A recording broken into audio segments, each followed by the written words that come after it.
All right, so over the years we have been in business, there have been a number of states, counties, and subdivisions that we have purchased land in. Some, like Tres Piedras in Taos County, really ended up capturing the imagination of our buyers. Others, like Grant County, not so much. But over the years, few have received as positive a reaction as what we experienced in November 2023 when we listed a property in the Wild Horse Ranch subdivision.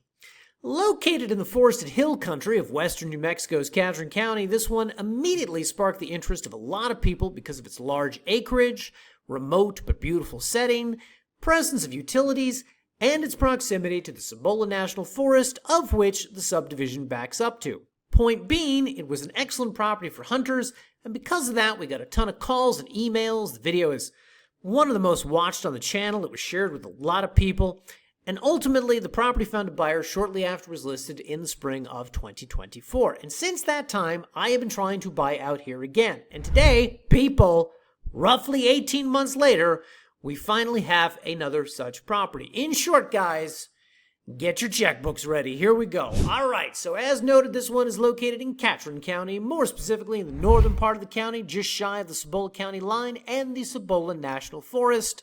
More on that in a bit. It is part of the Wild Horse Ranch, a massive subdivision consisting of a couple thousand parcels, all of which are a minimum 20 acres in size. And because it is so large, it's a little hard to ballpark, but basically it covers roughly all the land you see here. Whatever the case, this region was clearly designed with the hunter in mind, the outdoorsman in mind, or just the person who places a very high premium on their privacy also in mind. And while this area is very removed and does not suffer from overpopulation, it does actually have a number of established home sites, some year-round, some seasonal, some nicer than others, and some like this, which indicates, at least to me, that there are a number of people who really call this area home.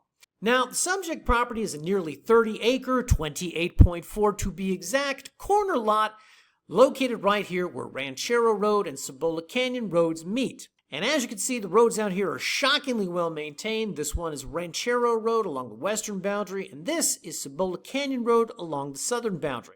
The property has power at the lot line along its southern boundary and underground utilities as well. Additionally, guys, another nice feature of land in this region is that all the properties have boundary markers and survey pins, meaning not only that your borders are clearly defined, but also that you won't have to spend a bunch of money getting them surveyed and staked.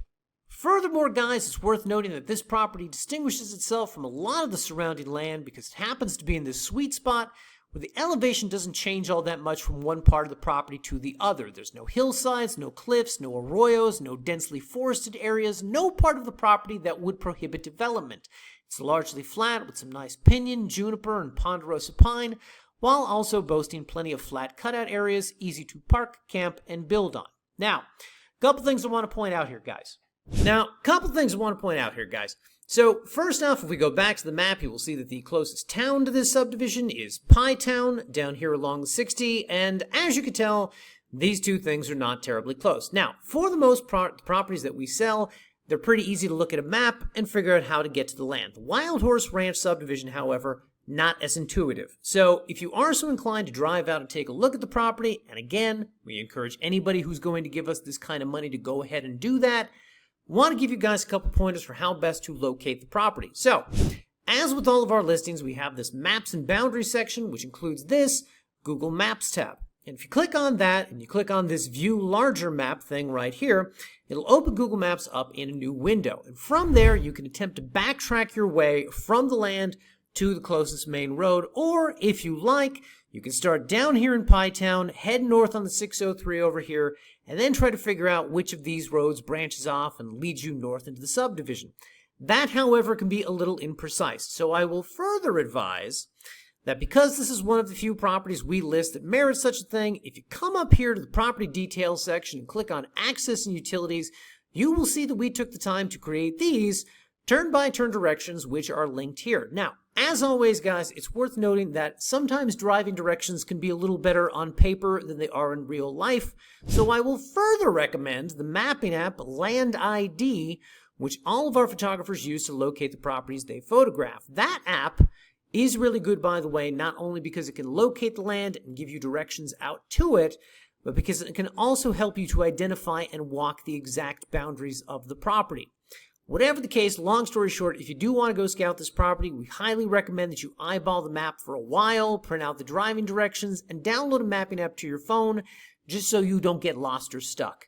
Either one or all three are strongly advised. Next, when it comes to what can I build here, how long can I camp here, so on and the like, it is important to note that Catron is one of the counties in New Mexico that has no formal county-wide zoning and instead defers to towns, municipalities, and owners associations within its borders to make their own rules. Wild Horse Ranch, for as rural as it is, does have an owners association that collects annual dues and enforces covenants and restrictions. Now, you can learn more about both things by coming back to our property details section, clicking on the zoning and restrictions tab, and reading up on both. It's here that you can learn that the annual dues are $125 and they cover mostly road maintenance fees, and you can click on this document and read the covenants and restrictions that govern this area. Now, notable restrictions enumerated in this document include single-family residences must be at least 800 square feet in size. Mobile homes must be at least 500 square feet in size. Mobile homes cannot be older than 10 years. Mobile homes must be skirted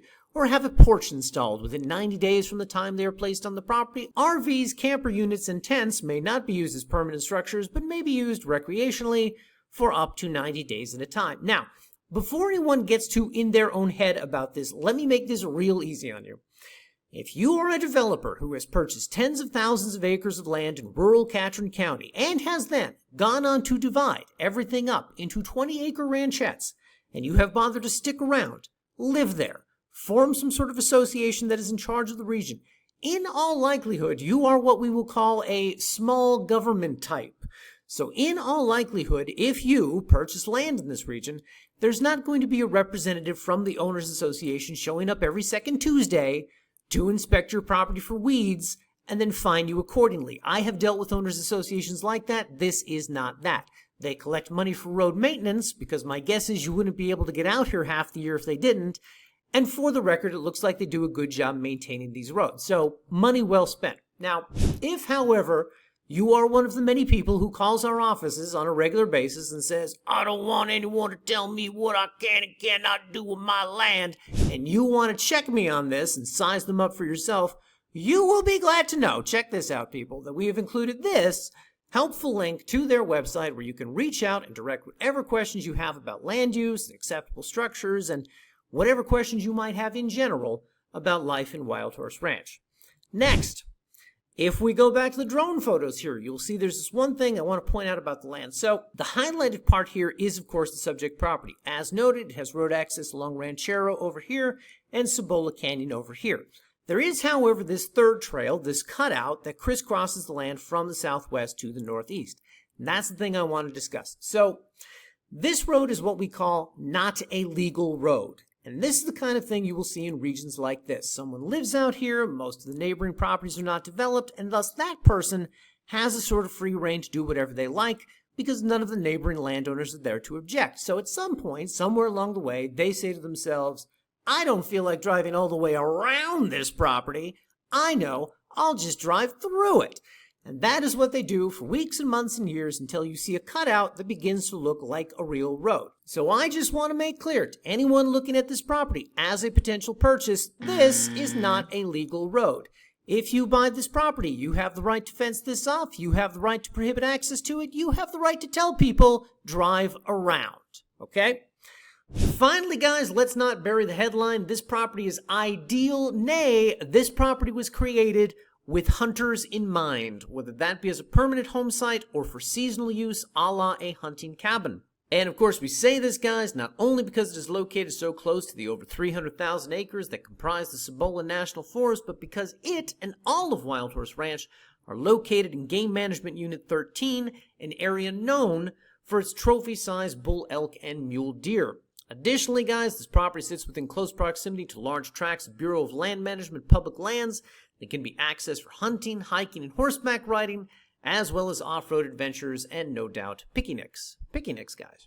Now, it should be noted, if you take a drive out to Wild Horse Ranch, you will see signs like this posted around the community which evidence the many types of wildlife that call this area home. You will also see some of that aforementioned wildlife roaming about the community.